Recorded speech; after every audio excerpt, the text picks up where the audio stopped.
I have this woman. She's dead now, but her name is. If you look her up, her name is Jose Habde. Okay. She's a combination. I think she's Lakota actually. No, she's not. Maybe Cree. Anyway, she's part Indian, part Native American, and she's a Catholic nun. So when you read her, you get those two eloquent voices put together, which means she's very simple and poetic like her native voice. And then she's very also poetic because she's Catholic and has the religious, not fervor, actually discipline of the religious language. It's a tiny little book. It's called Simple Living. And by the way, America has a simple living movement, has been since we were formed. It's just not right up there with capitalism. Well, But we are about simple living. were we capitalist when the country was founded? I don't think so. Capitalism came along as a construct post World War II, right? Yeah, yeah. And that was It gained momentum then.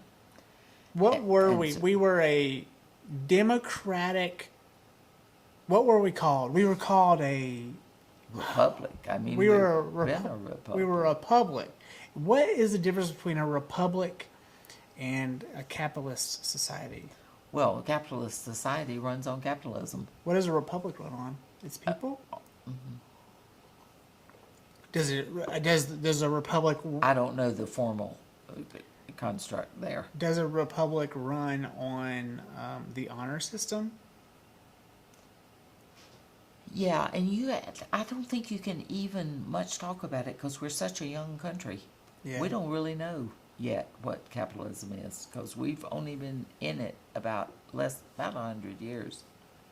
So 1776. and Really. there's a huge segment, like I say, of people in this country who really are minimalistic, who understand and are dedicated to principles other than capitalism. I wouldn't say we're minimalistic here. There are but bunches of people around here. I mean, who like live- minimalistic now, especially in Asheville, is like living in a tree hut, No, I mean, like a tiny house. well, People. the reason her system is interesting is that she believes in the gospel, what she calls the gospel life, and she believes that until everyone is taken care of minimally, has enough to eat, has a place to live, that no one should move up out of that. So we all go together, weakest link style. Now, she's not against people making money or donating it or any of that, but that doesn't come till after the second tier where everyone's safe. It's a beautiful philosophy. Then if people want to go off and make their money and do their thing, fine, because the people who are okay with subsistence, and I'd be one of them, are taken care of.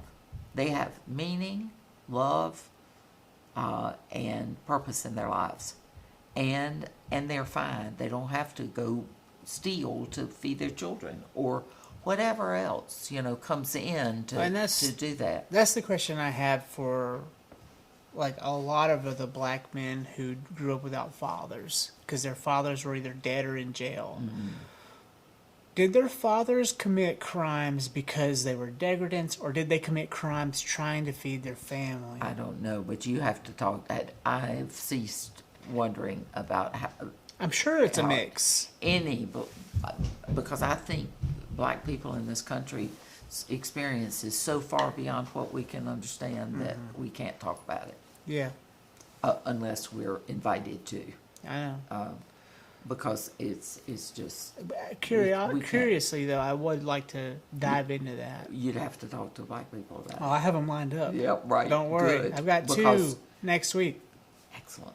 Because that's the authority. You get to speak from an authority. That's part of I why. really admire that you do that. What do you mean?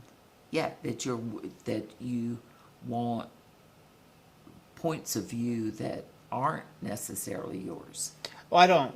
so that you can just present them. I spent from 2017 to Yeah. 2020.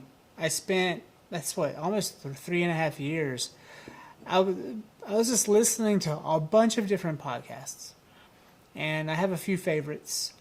What are your favorites? Oh, Joe Rogan's my number one, obviously. You don't know who Joe Rogan I is? need to write that one No, down. no, it's fine. He just has really interesting people on, but also he's a mushroom head like me.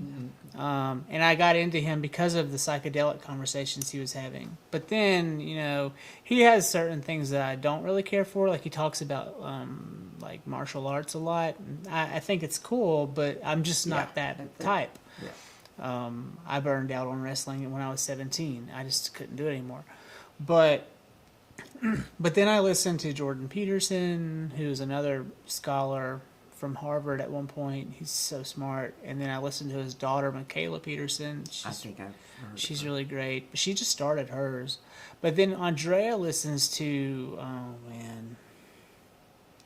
a few that are like, they're based NPR type stuff.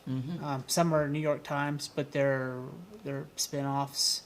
And I'll just be laying in bed in the morning listening to her podcast. And so I just got to this realization that the podcaster is a conduit for outside idea. And so if you can see it, it's like sparks coming into a chamber and then out into other people's ears. Yeah. Right? So your ideas are coming to me, and they're coming into the mics, and then they're going out to my audience, however big or small that audience is. And then those people get to ingest your thoughts on these topics. And then I get to interject and give my own ideas when I want, but never do I really break the journalist code of providing too much opinion and becoming one-sided. I don't want to go too left. I don't want to go too right. I'm holding on for dear life for the center. And that's hard, especially during the election cycle. But I realized that if I built this studio, I can maybe help other people grow. And that's what this is. And so I hope it happens. And that's what gives it meaning.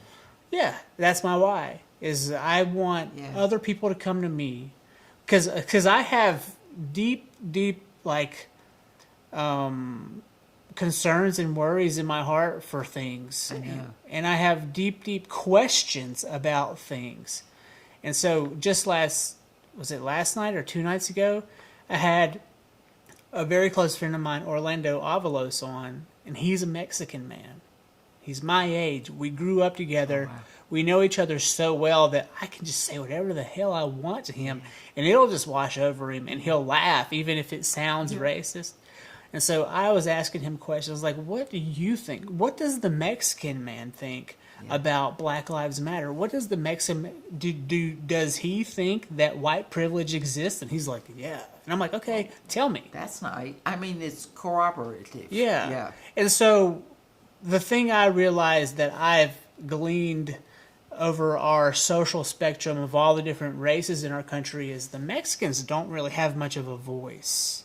No, they don't. And it's growing. They're latecomers, They're not. They're sitting except there. in the West. But they're sitting there in the rafters, and they're just not talking. But they're here, and they're American. And Orlando's born in America. Oh. Well, and guess what? They owned the West before we took it. Oh, for sure. But people don't realize is Orlando's doing way better than 90% of my white friends. If my white friend has 30 grand in the bank, I promise you he's got 10 times that. Maybe not. But he's certainly just better off. And it's not because his parents gave it to him, because they're probably immigrants. He worked for it. You're really going to enjoy the Cast book. Put it on.